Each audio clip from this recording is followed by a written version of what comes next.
Iba ang So, pressure, no? iba ang Para pressure. feeling ko iba ang pressure. Oo. And siguro pag marami naman tayong kaibigan na mga talagang nag-migrate dito sa Germany na both Filipinos, hindi yung topic sa kanila Oo. na papadala sa Pilipinas. Yes. Oo. Walang issue, walang Oo. discussion yun. Yeah. Talagang yes, padala. Oo.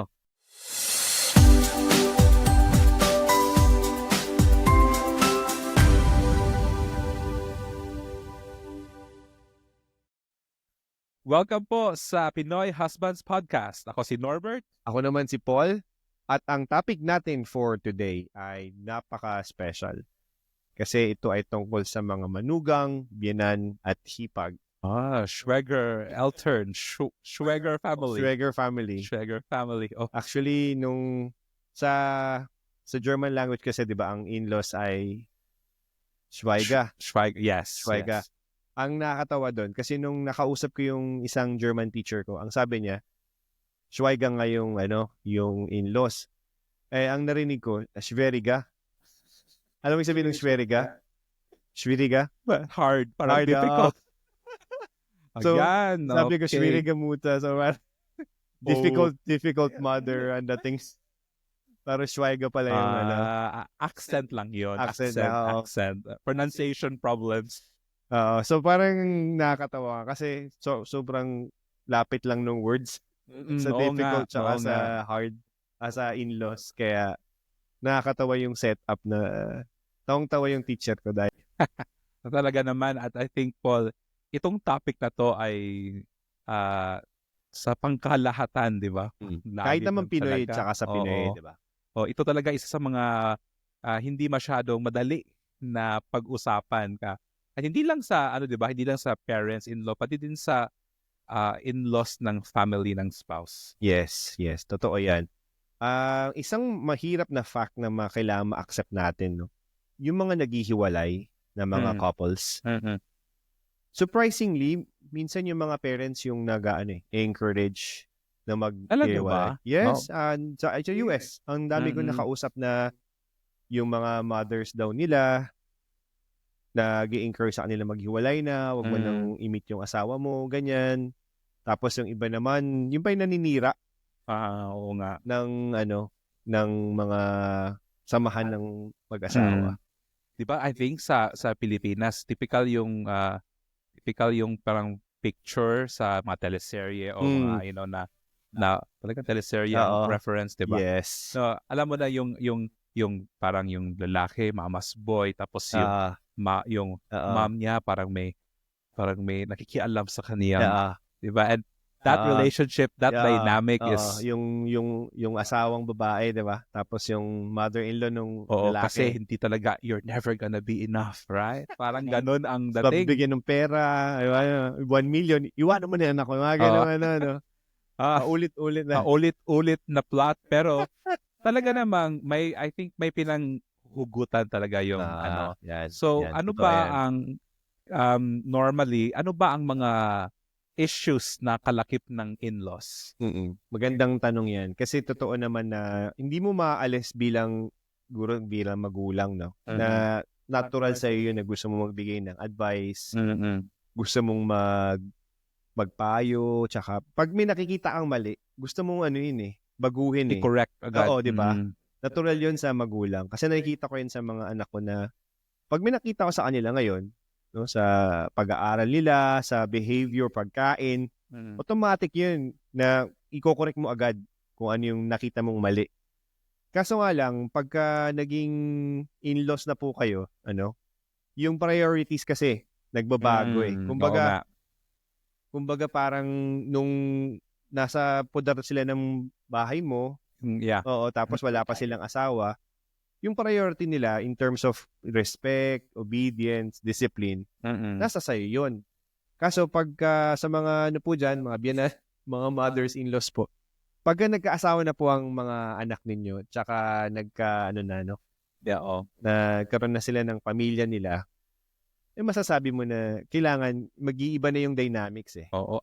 I think na-understand ko din naman yung side ng parent, di ba? Na parang I mean, in reality, ang tagal nyo nagsama, pamilya kayo, tapos, diba? Tapos biglang may darating na iba, and in our case, nag-i-English pa. Hindi agad-agad hindi agad-agad na iintindihan ang mga I think sa atin sa Pilipinas ang at least in our culture, 'di ba? Yes. Hindi naman tayo ini-expect na magbukod. Yes. Hindi naman tayo ini-expect na magbukod agad at 18 years old. Yes. So parang may mga kaibigan at 30 years old nasa bahay ka pa ng parents mo, okay lang yun. Wala namang mag-asawa, 'di ba? Oo. Yes. So hindi problema yan. But dito yung mga kasama natin dito sa Germany, talagang parang at 18 lumilipat sila ng ibang lugar, pumupunta ng kahit saan. So doon pa lang ang dynamic doon iba na. Yes. So I think maganda doon kasi yung when they leave their family, parang nag-iiba din yung roles ng parents, 'di ba? Yes. Mas natural yung transitioning nung roles na hindi na sila masyadong influential doon sa buhay ng mga anak nila. Kasi 18 pa lang lumabas na ng bahay, 'di ba? So iba siya sa atin nakasanayan kasi singa yun. At saka isipin mo, 'di ba, sa Pilipinas, ibang mga pamilya nga kahit na may anak na tsaka asawa, nakatira pa rin minsan doon sa parents nila. Sa compound, 'di ba? Yung compound. Yan nga, 'di ba? Tapos may village na yung nanay mo, tito mo. Sa isang compound lang kayo, 'di ba? Kaya pag New Year, ang saya ng party. I think nakita ko yung benefits noon, tsaka yung nakita ko rin yung benefits nung para nakabukod kayo, no? Kasi for example, pag nagpalaki ka ng bata, nag-raise ka ng anak, mahirap dito sa Germany kasi wala masyadong mga kamag-anak. So kung gusto mo, gusto ko lang makapag-date kay Steph, na gusto lang namin, manood ng sine, mas challenging siya kasi kailangan pa ng babysitter. Alam mo yun? Hanapin mo pa yung mga magbubook ka na naman ng advance. Yan, ayan. Meron po kaming previous episode tungkol dyan sa so bookings. Yeah, so talagang mahirap siya in a certain way. So ikaw ba, Paul, ano ba ang mga feeling mo, ano ba talaga ang pinaka mga mahirap na topics regarding our in-laws? So, number 1 na yun. So, babalik ko lang ulit. So, yung living arrangements, yun. So, ibang-iba yun sa Pilipinas. No? Sa number 1 sa atin, normal yun na, yun nga, malapit ka sa pamilya mo, number 1. And at the same time, siguro ito nakausap ko rin yung isa kong coach na ang issue niya sa Spain is yung magulang susulpot sa bahay nang walang pasabi. Okay. 'Di ba? Oo. Sa atin normal 'yun eh. Pag dumating yung in-laws mo nandun ka, okay lang. Oo. 'Di ba? Talaga, oo. Dito bawal. Parang kahit na 'di ba? Hindi mo pwedeng na, ay wala ako dito. Ba't ka pumunta dito sa bahay? Hindi ka naman nagpasabi, ganon. Oo. Kasi kunwari hindi emergency, yung bang wala. Gusto nila mag-stay ng trip lang. 3 days. Hindi pwede 'yun. Kailangan ipaalam mo din sa mga sa anak mo tsaka sa pamilya niyo. So yun isa pa yung biglang susulpot. Tapos yung masyadong mabigay ng advice, hindi naman hinihiling. Mga unsolicited advice. Yes. So mga po diyan, mga biyanan po. Ingat-ingat po tayo. Siguro naman especially I think siguro sa advice sa pagpapalaki ng bata, I think may generational yan eh. Parang may gap sa generation na kasi dati ganyan. Yung laging ganun yung usapan, no? Parang kasi nung kinalakihan ko, ganito naman ang pagpapalaki ng bata. Bakit ba ganyan ng And isa pa yung din na nakikita ko din yung yung parang home remedies ba? Yung pag may sakit. So iba-iba ang mga sinasabi ng mga nanay. Minsan nagtatalo pa yung mga nanay na dapat hindi ganyan ang pagpapalaki nyo ganun, no? Kaya minsan po ang mabunganga talaga. Medyo tikim-tikim ng kaunti. Kasi hindi mo masasabi, no? Na may wisdom naman doon sa biblical na verse sa Proverbs na yun nga, slow to speak, quick to listen, di ba? Isa din sa feeling ko, issue din sa mga in-laws na relationship, no? Hindi lang sa different nationalities, but pati rin sa normal Filipino spouses, is na yung financial support. Ako, binuksan mo na, Norbert. Mahirap yan. Kasi,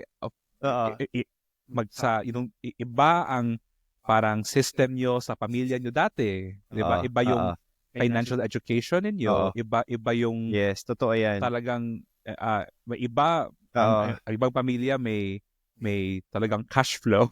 Yan. Iba naman wala. Yun, totoo yun. Siguro talagang beyond dun sa Abian, saka sa talagang minsan po, ang OFW po kasi ang expectation sa mga OFWs, parang lagi nagpapadala. Bilang Pinoy, di ba? Ang masakit lang po dun, siguro bilang OFW, yung bang, ang mga OFW, nagtatrabaho po yan. Minsan, hindi yun bumibili ng pagkain, hindi nagre-restaurant yan. Yung baga lahat ng pagkain, iniipon kasi ang bilihin dito sa Germany o sa ibang bansa, mas mahal. Talaga. Hindi yun parang natural. Tapos pag pinadala mo yung pera dun sa bahay, sa Pilipinas, kumbaga yung mga kapatid, yung bang bibili ng sapatos, manonood ng sine, bibili ng magandang phone. Pero yung OFW, talagang hirap. Hirap na hirap. Oo, tapos sila lang nag-i-enjoy doon para may pangdibo na maganda, mamahalin. Nakikiusap po kami na talaga nakikiusap. Ang dami siguro magbabash sa atin, no? Kasi nagsasabi tayo ng totoo, hindi ko alam. Bahala na. Ngayon na masaktan na po ang masasaktan. Hindi. My goodness. Pero totoo naman siya. I think may at a certain degree may katotohanan, 'di ba? Sabi ko nga nung bago pa ako dito sa Germany, gusto ko lang, sanay tayo sa Pilipinas kasi na kumain sa labas. Oo, 'di ba? Na yes. Isa siyang experience, 'di ba? Yes. Na pwede ka lang mag-lunch sa fast food or whatever. Dito pala, hindi pala ganoon kasi kahit fast food mahal. Yes. So, mahal talaga. Mahal lahat. So hindi mo siya pwedeng gawing like pang-araw-araw. So totoo 'yan. So yun po ang sinasabi ni Paul na kasi pati yung pangkain mo ng restaurant or yung parang luho ba, di ba? Titipinin mo yon kasi kailangan mo magpadala sa Pilipinas. So akala ko dati nung nanonood ako ng mga teleserye or mga teleserye. Nanonood ako ng like mga Filipino movies, di ba? At may ganitong tema na parang breadwinner or parang OFW ganyan. Hindi ko siya maintindihan na masyado na talaga bang totoo yan? Pero living here and like knowing people also OFWs who are living here, may katotohanan talaga. Hindi talaga siya ganun dali. Yan. Kaya yun po, so sa buhay mag-asawa po, kami ang mga husbands, tas yung mga wives namin are Germans. Iba ang approach natin sa pera din. Yan. 'Di ba? Totoo 'yan. So doon may malaking difference din doon. Yes. Biblically din naman po ay ang priority po ng unang-una, ang priority po ng mga husbands ay yung asawa at yung pamilya nila. So yun po ang uunahin. Lalo na po pag ang asawa ay hindi po Pilipina, ang iba po ang pananaw sa pera na yung hindi po ganoon kadali siguro magbigay na katulad ng pag Pinay ang may asawang foreigner. Iba kasi yung foreigner usually yung may chance na may financial support, 'di ba? Oo. So iba po ang condition kasi po sa amin even though na Pinoy po kami, meron pa ring expectation na kailangan pa rin namin magtrabaho, uunahin po yung pangangailangan ng aming pamilya. Yeah. So kailangan po namin bumili ng bahay dito. Isa po yun. Malaking bagay yun. Pangalawa, yung pag-aaral ng mga bata. Dito. Tapos pangatlo, yung pangangailangan din nila, yung mga damit, di ba? Yung gano'n. So, minsan po, pagka may pamilya pong iba at yung lalaki po talaga ang nagtatrabaho, mas iba po yung expenses. Iba ang pressure, no? Iba ang pressure. Feeling ko iba ang pressure. Oo. And siguro pag may rami naman tayong kaibigan na mga talagang nag-migrate dito sa Germany na both Filipinos, hindi yung topic sa kanila na papadala sa Pilipinas. Yes. Walang issue, walang discussion yun. Talagang yes, padala. But dito, I think with in our situation, parang hindi mo din siya naturally say na papadala ako. Hindi pwede. Parang may due process na pagdadaanan. Merong consensus ng asawa. And yun pong ibabato sa amin ng aming mga misis, no? Although mahal naman po na yung mga misis namin. Na yun ba, kumbaga parang, paano muna yung pagkain? Paano yung bahay? Yung ganun, yun may yung unahin. Tapos kung sapat-sapat lang talaga ang binibigay nyo, no? Tapos, hindi po kasi ng priority ng German ng individualistic na household na unless po obviously kung meron naman talagang emergency, 'di ba? Na pag may sakit ganyan o may pagkukulang kasi ang expectation po talaga nila is yung may individualistic na syempre kailangan unahin mo muna yung self-sustaining. So Paul, paano ba ang approach? How do we approach it in a way na pag ganyan, pag sinabi natin na may humingi sa atin ng pa-birthday or whatever sa Pilipinas.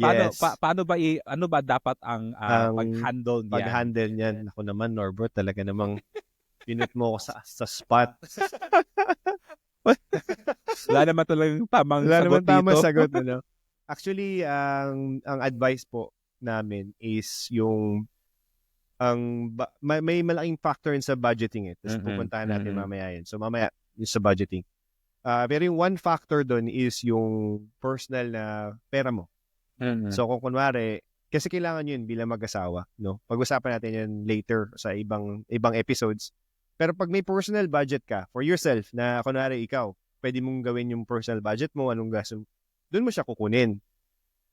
Kung may personal budget ka. So kunwari, ang sweldo mo is 1,000 euros, binigyan ka ni Mrs. Sige, 1,000 sa'yo, personal mo yan. Kahit anong gawin mo dyan, wala akong say dyan. Si Mrs. ganun din, tapos yung remaining 800 sa bahala na kayo, sa pagkain, sa tawag dito, sa utilities yan, sa renting. So yung 100 mo na sa'yo, yun, pwede mo ibigay yun. Or gusto mo yung 50, so 50. Tapos yung 50 euros mo, ibibigay mo sa, parang pwede mo ipunin. Tapos, sige, Pasko ito. Sa amin naman, ano siya, may tinatawag, when we're doing budgeting sa amin naman ni Sophie, pinag-usapan talaga namin itong topic na to. Wow. And sinabi ko talaga, I think, I'm sure sinabi ko na may ganitong parang culture ang Pinoy, no? Na parang ganyan. Hindi ang hirap nang i-explain honestly, but I'm sure I made her aware of na parang may ganito tayong parang cultural thing. So before ako naging married, may parang may personal process din ako of budgeting. So nung nagkasawa na, parang I tried to apply it na lang sa aming marriage. So may tinatawag kami miracle fund. So talagang may budget kami na tinatabi na hindi naman kailangan malaki or kahit maliit lang na pangbigay.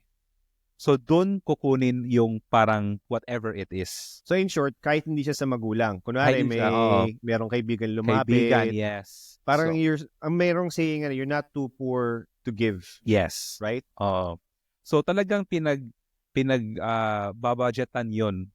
Kasi that's nice. Pag kunwari pag 5 euros ka every month, so pag isang taon malaki na din yun, 'di ba?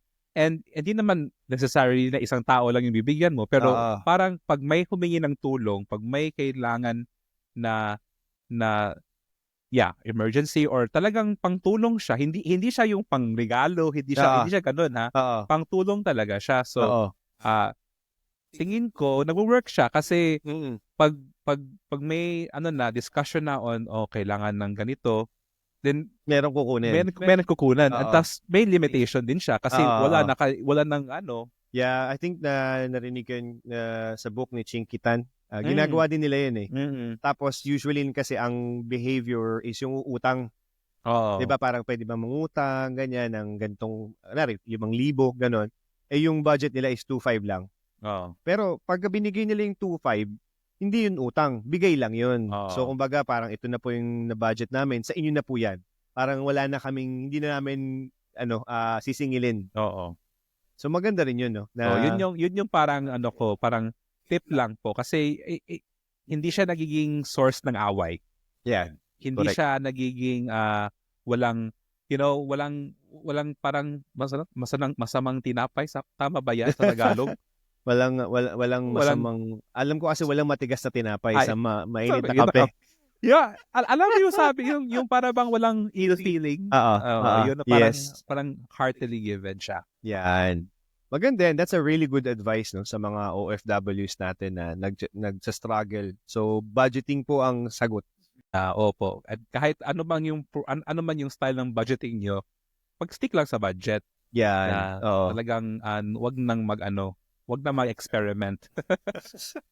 Importante lang doon maglagay ng budget, no? Yes. So kung magkano man ang ilagay, at least yun ang magandang mapupunan. At paano ba yung sabi natin kanina, yung sa living arrangements? Yan. I think sanay tayo sa Pilipinas na napakalapit ang pamilya. Yes. 'Di ba? Yes. Napakagandang benefit nun kasi may sakit yung anak ko o may sakit ang asawa ko. Pwede kong tawagan na yung nanay ko na 30 minutes sa bahay na. Ganun, nakita ko yung value niya. May family pa kayo dito sa Berlin na malapit sa inyo? Ang family namin is 3 hours away. Same with you, di ba? Oo. 2 hours. 2 hours away. So, tsaka may buhay din. Nagsarili yung mother-in-law ko. Meron siyang sariling holidays, ganyan. Pupunta sa Thailand. Tapos, nagpapala na picture. Nainggit ako. Ganun. Then, maganda rin siya na, kasi biblically, yun naman ang sabi ni God, di ba? Na the man has to leave the house. Yeah, di ba? His father and mother to be with his wife. Yes. So, yung value of, raising your kids on your own, without the, I think or parang wala sa poder ng mga magulang mo, parang nag-grow ka as a person, as a father, as a man. Parang diba? Nag-step up ka, di ba? Kasi wala pa lang tutulong sa'yo. Wala kang hihingan ng tulong, walang mag-oversee. Ikaw lang ang mag-depend, no? Kailangan mo magluto talaga. Yes. Hindi ka kakain. Talaga, totoo yan. Yeah. Saka yung mga activities mo, mas maiiba yung mindset eh. Wala ka kasi nga asahan eh. Oo. Yan. So I think bilang parang Pinoy husband na sa ganung sa sitwasyon natin dito ngayon, I think pag natanggap mo na siya na pag in-embrace mo siya na lifestyle, mas feeling ko mas magiging madali. Yes. Kasi mas aware ka na eh. And then I think may of course may time na parang sana nandito si ganyan, si papa or si mama na parang kung sa Pilipinas pa yung parang mga parentals para sa mga apo na iiwan mo na lang agad-agad. Wala tayo diyan eh. Walang ganyan. Wala nga. And I think actually, I actually honestly then think na pag ako na yung naging grandmother-in-law someday, for me, before sila, kumbaga kung kakayanin kong tumira, kung titira man sila dito sa Berlin, kung saan kami, mas okay pa rin yun sa akin eh. Yun yung iting kong value na dadalhin ko. Tapos hindi ko sila paalisin hanggat wala silang asawa. Ganun. Kasi economically, mas makatipid. Oo. Pero pag nag-asawa na sila, yun yung parang, yun yung talagang borderline na yun. Borderline na yun. So kung kunwari, 25 na, wala pa asawa, sige lang. Basta magbibigay lang ng ng renta. Tulong, ganyan. Pero kidding aside, yung for me, magandang value din yun na lumaki na andun sila hanggat walang asawa. Kasi makatipid, makakapag-ipon ng pabahay. Ganun ba? Hindi nila kailangan problema ng sa simula. Pero depende din. Ikaw ba? Ikaw anong mo? I mean, gusto ko yung trait ng Pinoy na parang yan, parang close. Talagang you don't have to leave. Parang hindi mo kailangan talaga umalis. Pag gusto ko yun kasi I mean, time is limited. So the more time you have, the better. Pero din nga, pero dapat may di ba, may boundaries. Dapat tinuturuan din natin na maging makakatayo sila ng on their own. So I'm parang agree ako sa strategy mo na yan. Okay ako doon. Well, I think lang may tanong ako. Sige, go. In terms of living arrangements. Kasi when you're moving to a different country, especially pag nag-aano ka, bago pa lang kayong kasal, tapos move kayo ng ibang country, hindi naman siya agad-agad na magsasarili kayo. Sabi mo nga, medyo economical din yung nakalive ka with the parents-in-law. Ako po ay hindi nakatira sa aking mga parents-in-law, so hindi ko ito naranasan. Pero may makilala akong mga kaibigan na naranasan nila na nakatira sila sa parents-in-law ng kanilang foreign na spouse, at saka hindi masyadong maganda ang relationship ng alam na yun, bro. Alams na, di ba? So ano bang pwedeng gawin? Especially na ikaw yung nakatira sa in-laws mo. At hindi kayo magkasundo. Ano ba ang pwedeng isa lang naman ang pwedeng gawin dun. True story. Nung nandito kami sa Berlin, tumira kami hindi naman sa in-laws ko, dun sa apartment ng in-law ko sa Berlin. Okay. So, we've been there for 6 months. And for that, kasi naghahanap ako ng work nung time na yun. Pero nandun ba yung in-law mo? Wala. So apartment lang niya. Bahay lang niya. Pero yung asawa ko, gusto niya talaga umalis. Agad. Kumbaga, as soon as possible, gusto rin niya umalis. Parang yung asawa ko nga yung mismo hindi komportable. Okay. Which is kasi number one, mali talaga yung bahay namin. As in, 27 square meters. Tapos 4 kami. Kumbaga sa standard ng Pinoy, okay lang yun, di ba? Kung tabi-tabi kayong 4, wala namang problema. Kung jeep nga, di ba? Hanggang bubong. Hanggang bubong meron Pero dito, bawal. Actually, bawal din sa batas. Kahit sa batas, bawal yun. Kumbaga, pwedeng kunin ng Jugendamt. Yung parang, ano ba yung Jugendamt? Youth service. Parang PSWD nila. PSWD. Parang ganun. Pag nalaman nilang maliit yung bahay mo, tas madami kayo, pwede nilang kunin yung mga anak. Grabe ang ang patakaran dito So yun yung nakita ko na na yung asawa ko hindi siya komportable. So merong kaming ginawa na sinabi sa akin ng asawa ko na may limit tayo dito. May hangganan. Kumbaga, sige, let's get on our own feet para lang let's get be familiarized with the environment, how we're gonna manage this, but we cannot stay here forever. So there's always been a deadline set for klaro us. Yung expectations. Yes. Klaro yun.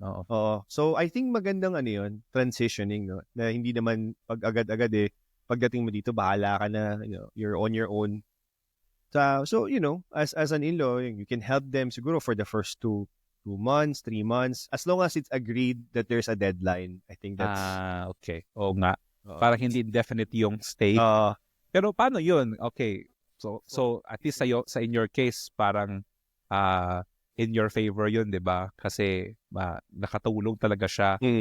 Pero paano ano ba ang, ikaw bilang marriage coach ka naman, ano ba ang pwedeng nating ibahagi sa ating mga other fellow Pinoy husbands na medyo hindi kasundo ang biyanan.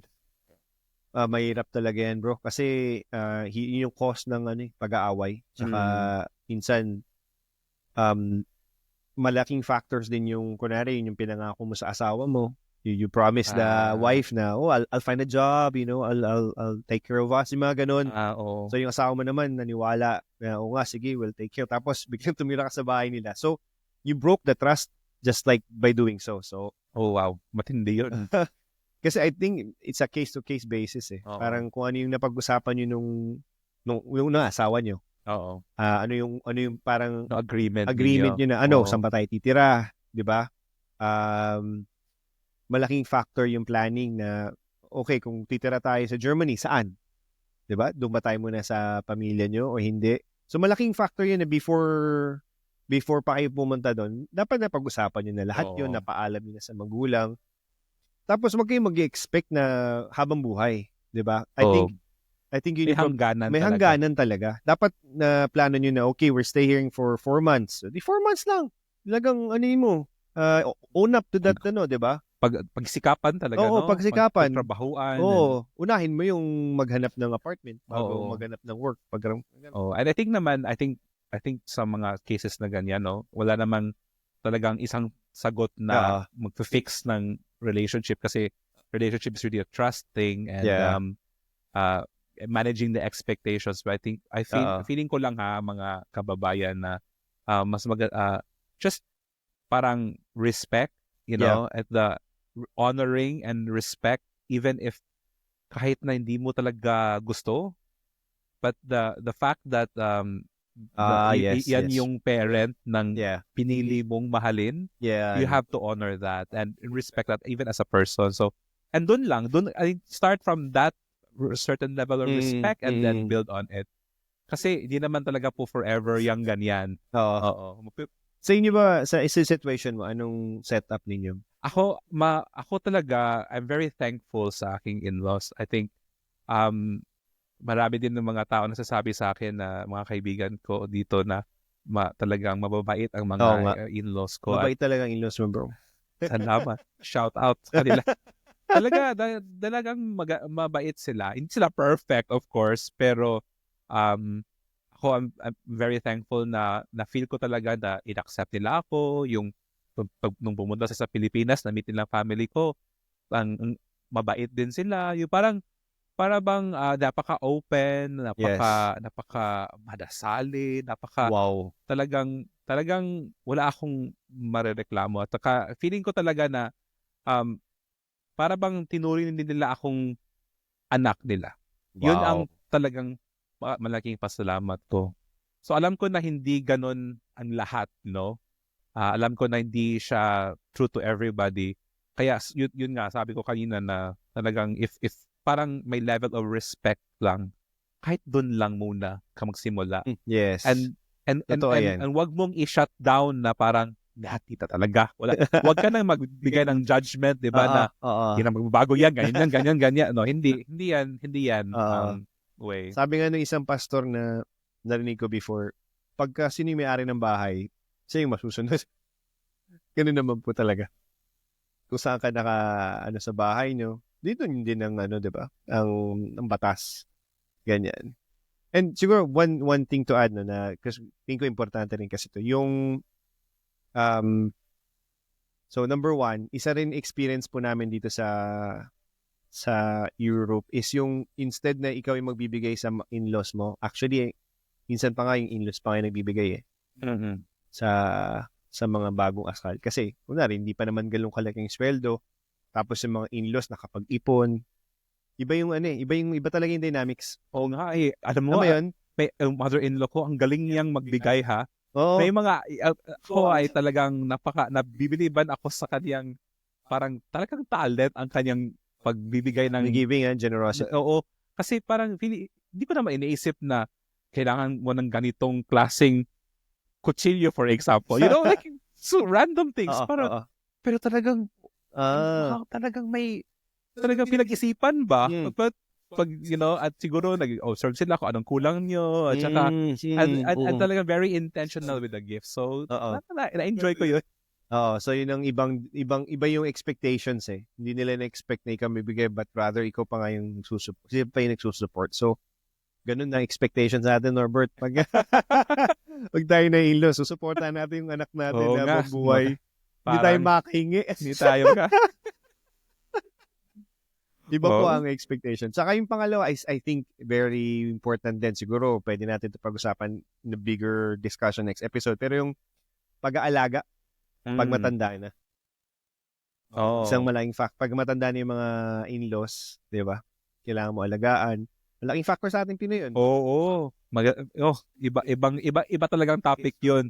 Pero sa atin parang yan yung natural sa atin yan na talagang ano pa tawag sa dyan? Yung may utang na loob na yung aalagaan parang mo yung ganun, mga parang magulang mo, no? Oo.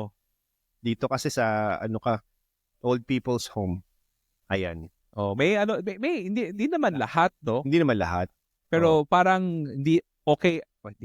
Ano ba yan? Ano bang term? Parang dito parang natural lang siya. Parang yes. parang siya yung norm. Pero hindi ako sanay doon. Personally, parang mas gusto ko na yung sa atin na style. Oo, na gusto kong at least may or kung pwede na may bibisita sa bahay, titingin sa nanay mo, sa tatay mo pag matandaan, yung ganun. Oo. Pero at least magkasama kayo. Oh, I mean, kasi sila yung nag-alaga sa iyo, 'di ba? Parang hindi ko masikmura na ikaw parang iwan mo sila doon sa lugar na kaya nga ibang topic 'yun. Ibang episode baka 'yun. Baka maging 2 hours tayo dito. So, talagang valid 'yan. But isa din 'yun po. Isa din 'yun sa mga expectations. I mean, no, isa din 'yun sa mga realities dito na hinaharap natin. Correct. Okay. So, anong challenge natin ngayon, Norbert? Yan po. Kasi naman we talked about in-laws and a lot of the things that came out of our discussion today. Parang nakita natin ng mga challenges at ng mga benefits din. So, ang aming challenge po sa mga Pinoy husbands ngayon ay maggawa kayo ng parang ang aming pong challenge sa inyo ay maggawa ng basic boundaries. So, pag-usapan niyo po ni Mrs. kahit mga 3 basic boundaries lang kung paano niyo ba i-handle ang topics on in-laws. Ayan. So, marami po kami nagbigay na examples para sa inyo tungkol sa pera, decision making, pagbubukod, mga important topics na dapat niyo po pag-usapan bilang mag-asawa. Yeah, hindi naman, pag-usapan lang. Kasi, para for the sake na pag-usapan siya and then i-discuss ng maayos. Ayan. Huwag ipilit. Huwag ipilit talaga. Correct. Okay, maraming salamat po for another episode with us. Pakikinig sa aming episode na ito tungkol sa in-laws. Medyo mabigat. Medyo mabigat talaga. Ngayon, So, maraming salamat at tinapos nyo ang episode hanggang sa huli. And as what we always say po here, hindi po ito para maging perfect ka, kundi para na mag-improve parang ikay maging isang mabuting Pinoy husband. Ayan po. Maraming salamat. Till next time. Bye-bye. Bye.